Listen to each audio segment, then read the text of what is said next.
매일 성경 묵상을 돕는 해설 가이드입니다. 안녕하세요. 묵상 코치입니다. 함께 읽고 나눌 말씀은 예레미야 20장 7절에서 18절까지 말씀입니다. 예레미야는 말씀을 선포하다가 조롱거리가 된 자신의 처지를 한탄했습니다. 그러나 이제는 여호와께서 다시 자신을 회복해 주시는 것을 경험합니다. 예레미야는 여호와의 강압적인 간섭에 항의하지만 그분께 대한 신뢰를 잃지는 않았습니다. 7절에서 13절을 보겠습니다. 7절에서 13절은 예레미야의 고백입니다. 예레미야가 여호와께 격렬하게 따집니다. 여호와께서 깨셨기에 그 꼬임에 쏘가 넘어갈 수밖에 없었다고 항변합니다. 그는 여호와께서 너무 강하셨기에 자신이 넘어갈 수밖에 없었다고 여호와의 강압적인 처세에 불만을 토로합니다.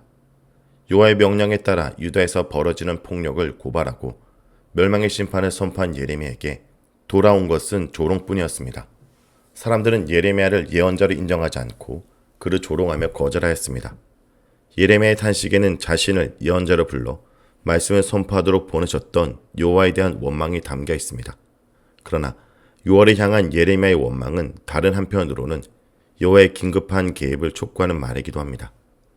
여호와의 말씀을 선포한 예레미야에게 가해진 치욕과 모욕은 그를 보내신 분에게 가해진 치욕과 모욕이기도 하기 때문에 여호와께서 어떤 식으로든지 응답하셔야만 했습니다. 심판을 결정하신 여호와와 반역의 길로 가고 있는 이스라엘 사이에서 예레미야에게는 절망적 현실을 도피하거나 우회할 수 있는 길이 없었습니다. 예레미야는 여호와의 말씀을 잊어버리고 선포하지 않으려 했지만 그의 가슴 깊은 곳에 있는 그 무엇이 이를 허락하지 않았습니다. 다시는 예언하지 않겠다고 마음먹어 보지만 뼛속 깊이 새겨진 여호와의 말씀이 그의 심장에서 불이 되어 타오르며 그를 가만두지 않았습니다. 예언자적 사명을 포기해 보려고 했지만 강하신 분께서 강제하시기 때문에 어쩔 수가 없었습니다. 예레미야에게는 타오르는 불을 억누를 힘도 없고 온종일 자신을 향해 던지는 치욕과 비웃음을 이겨낼 힘도 없습니다. 예레미야는 자신이 얼마나 어려운 처지에 놓였는지를 여호와께 호소합니다. 폭력과 멸망을 선포한 예레미야에게 사람들이 똑같이 폭력과 멸망으로 응수합니다. 이들은 예레미야를 보며 저기 마골 및 사빔이 지나간다고 수군대며 조롱합니다. 바스홀이 아니라 예루살렘의 멸망을 선포한 예레미야가 바로 사방의 두려움이라며 그의 심판 예언을 조롱합니다. 이들의 적대 행위는 조롱과 비웃음에 머물지 않고 예레미야를 고발하라는 음모로 발전합니다. 이들은 서로를 격려해가며 예레미야를 법정에 세울 고석거리를 찾습니다. 본문에서 혹시는 이들이 아직 결정적 증거를 찾아내지 못했음을 시사합니다. 이들은 예레미야가 실족하기만을 기다립니다. 상황이 더욱더 절망적으로 느껴지는 것은 예레미야의 친구들마저 그를 제거하려는 음모에 가담했기 때문입니다. 내 친한 벗은 문자적으로 내 하평의 사람들입니다. 그러나 하평은 겉모습에 불과했습니다. 친구라는 자들이 속으로는 예레미야가 낙담하고 시리에 빠지기만을 기다렸습니다. 우리 원수를 갚자라는 것은 예레미야가 선포한 재앙과 관련된 말입니다. 구속사의 정통신학에 깊이 빠진 자들에게 예레미야의 심판 선언은 사람들이 향한 적대감의 표출로 생각되었습니다. 이들은 예레미야가 속으로 멸망을 바랐기 때문에 예루살렘 재앙을 선포했다고 분노하면서 그에게 보복할 기회만을 노립니다. 그러나 7절에 그가 혹시 유혹을 받게 되면 우리가 그를 이기어는 주께서 나를 권유하심으로 내가 그 권유를 받았사오며 주께서 나보다 강하사 이기셨으므로와 대조적으로 짝을 이루며 박해자들의 시도가 실패로 끝날 것을 분명하게 보여줍니다. 다시 말해 여호와의 겜에 넘어간 자는 사람의 겜에는 넘어가지 않습니다. 여호와께서 이기신 자를 사람이 이길 수는 없습니다. 예레미야는 홀로 남겨졌으나 결코 절망하지 않습니다. 그는 여호와께서 흰센 용사처럼 자신과 함께 하심을 확신합니다. 용감히 적진을 내달리는 용사처럼 여호와께서 박해하는 자들을 무찔러 주실 것입니다.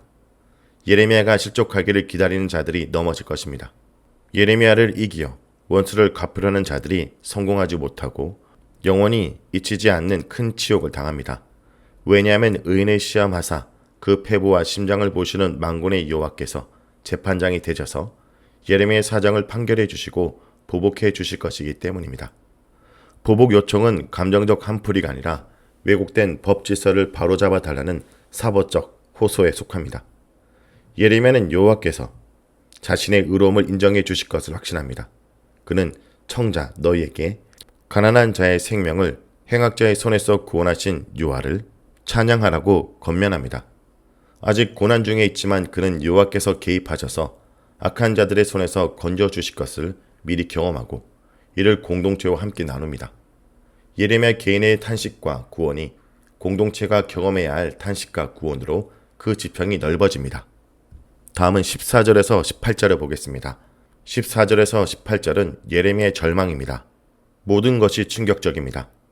욥기 3장 1절에서 12절에 유사한 예를 찾을 수 있지만 예언자의 입에서 나왔다는 점에서 유일무이합니다. 예언자란 사람이 어떻게 자신이 태어난 날을 저주할 수 있을까요? 어떻게 출생의 기쁜 소식을 자기 아버지에게 전한 사람을 저주할 수 있을까요? 소명 체험을 한 자가 어떻게 자신은 세상에 태어나지 말아야 하는 자라고 절망할 수 있을까요? 공동체를 자신의 구원 경험에 동참하도록 초대한 자가 어떻게 자신의 생애를 저주할 수 있을까요? 이것을 읽는 독자는 본문에서 예언자적 소명과 사명의 희미한 흔적조차 찾아볼 수 없는 곧 절망의 심연에 빠져 삶을 포기한 한 인간을 만납니다. 본문은 짙은 어둠에 사로잡혀 절망하는 한 인간을 보여줄 뿐입니다. 그가 철저한 절망을 어떻게 극복했는지, 그에게 여호와께서 어떻게 대답하셨는지는 달리 언급되진 않습니다. 그런 측면에서 충격과 당혹감을 느낄 수밖에 없습니다. 넓은 문맥에서 보면 14절에서 18절은 특히 18절에 의해 예레미야의 소명 기사와 연결됩니다. 1장 5절에서 여호와는 예레미야에게 내가 너를 모태에 짓기 전에 너를 알았고 내가 배에서 나오기 전에 너를 성별하였고 너를 여러 나라의 선자로 세워놓으라고 말씀하셨습니다. 그러나 지금 예레미야는 그가 나를 태에서 죽이지 아니하셨으며 나의 어머니를 내 무덤에 대지 않게 하셨으며 그의 배가 부른 채로 항상 있지 않게 하셨다라고 하면서 자신을 세상에 태어나게 하신 여호와를 절망적으로 원망합니다. 이는 출생을 중심으로 여호와의 부르심과 예언자의 실존이 극단적으로 충돌하는 지점이라 할 수 있습니다. 특이하게도 예레미야의 탄식은 20장을 넘어가지 않습니다. 21장 이후에 예레미야는 다시 탄식하거나 절망하지 않습니다. 예레미야는 예루살렘이 함락되기까지 조금도 흔들림 없이 예언자 직분을 감당합니다. 탄식과 관련한 예레미야서의 이런 구조가 그저 우연은 아닐 것입니다. 아마도 우리는 예레미야의 예언자적 삶의 전환점을 20장 14절에서 18절에 특히 17절에서 18절에서 찾을 수 있을 것입니다. 예레미야는 절망의 10년에서 사람들로부터 저주받은 자로 곧 고생과 슬픔을 보며 사는 것이 출생 전에 자신의 예언자로 성별하신 여호와의 의도임을 극적으로 깨달았던 것 같습니다. 자신의 삶에 놓인 고난의 깊이와 신비를 헤아리고 하나님의 뜻을 발견한 듯합니다. 이제 그는 21장 이후에서 사람들의 조롱과 치욕과 박해를 여호와께서 자신에게 주신 몫으로 온전히 받아들입니다.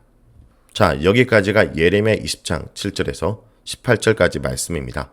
오늘 말씀을 통해 우리는 무엇을 묵상하고 적용해야 할까요? 마음이 흔들릴 때 중요한 것은 하나님을 다시 깊이 묵상하는 것입니다. 예레미야는 극한 갈등 속에서 하나님께서 자신과 함께 하시며 원수에게 복수하시며 행악자의 손에서 구원하실 것을 확신하고 있습니다.